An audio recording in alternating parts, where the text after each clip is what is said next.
আজকে আমি সোনার হরিণ হাতে পেয়েছি। কীরকম? এই দেখেন পান।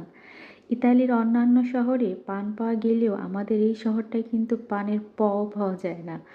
তো আমি হাজব্যান্ডের ফোনে দেখছিলাম যে পান আসছে দোকানে। তো তাকে বললাম প্লিজ নিয়ে আসো। তারপর সে পান পছন্দ করে না, তারপরে সে আমার খুশির জন্য পান নিয়ে আসছে। আমি তো আসলে অনেক খুশি হয়ে গিয়েছি। আমার পান অনেক পছন্দ, সবসময় যে খাই তা না, মাঝে মাঝে একটু খাই। তো বিদেশের বাড়িতে যদি এরকম পছন্দের জিনিস পাওয়া যায় আর কি লাগে। আসলে এটা আমার কাছে সোনার হরিণের মতনই। যারা পান খেতে পছন্দ করে তারা নিশ্চয়ই এটা বুঝতে পারবেন। আর এনেছিলাম আম। তো এই আমগুলো হচ্ছে 4টা আম 1 কেজি হয়েছিল।